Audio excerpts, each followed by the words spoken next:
Hi, my name is Rob, and I would like to welcome you to my presentation. A pilot's knowledge is very critical throughout his flying career, but more so through his initial ground school training. In Pilot Basic Indoc, we teach critical subjects that the pilot will need to know, the student will need to know, not only what's upcoming in ground school, but throughout their flying career. This is why Pilot Basic Indoctrination classes are so critical to a pilot's career and knowledge, because everything that the student needs to know in his flying career begins in Pilot Basic Indoctrination. The problem that we've encountered is students arriving not knowing how to study. We have students arriving with from all walks of life and different flying skills and different hours and whatever, but a lot of the students basically do not know how to study, which affects, of course, their learning performance, testing, and so forth. This is the reason that we put together a pre-pilot basic indoctrination class.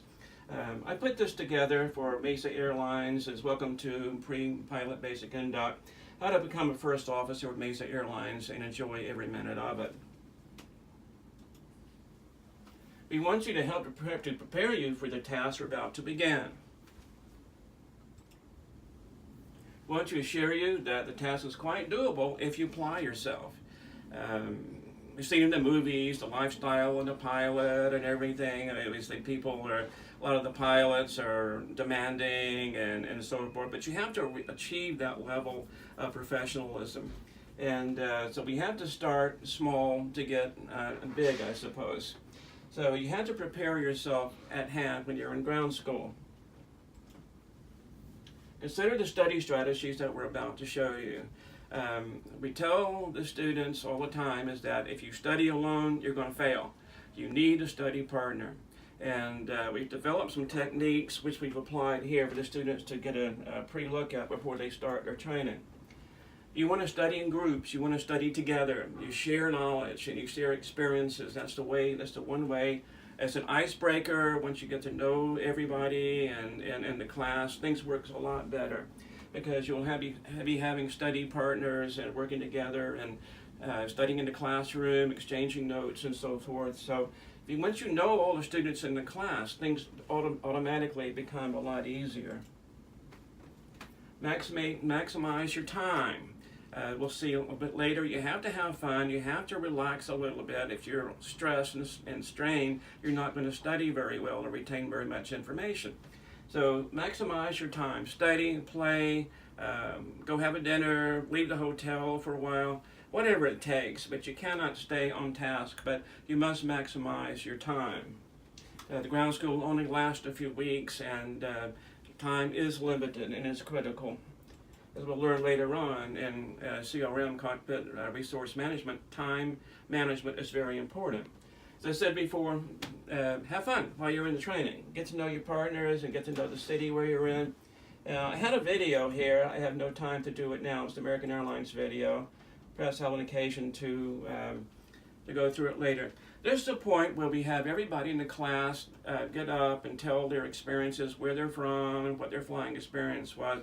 This introduces each student to everybody else, and that's going to lead into developing partners who would like to study with different people.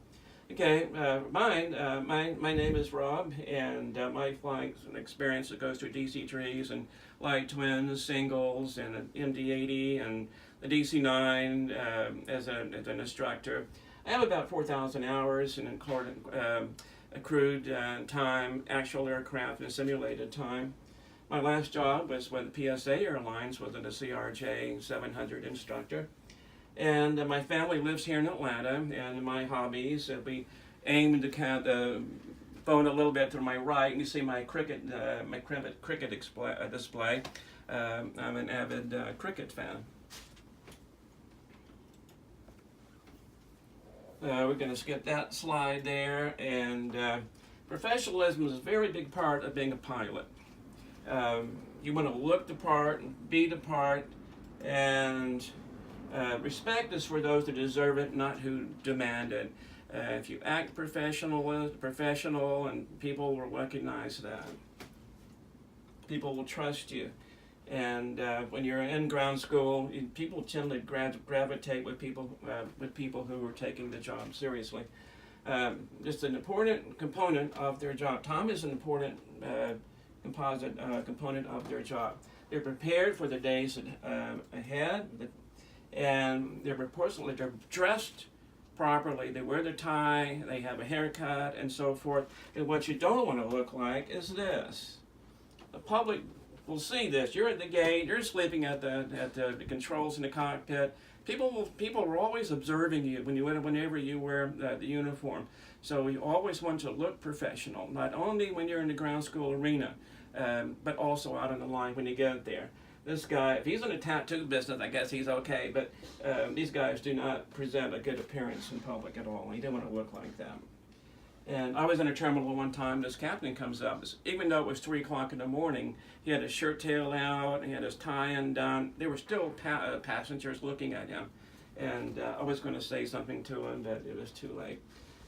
People who are professional are always learning. They're staying at the top of their game.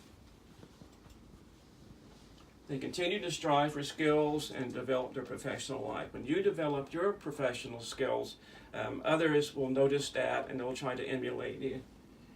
You want to be a leader. I'm going to cut it off here. I have a presentation on jet engines, and that will be coming a little bit later. Thank you so much for watching my video.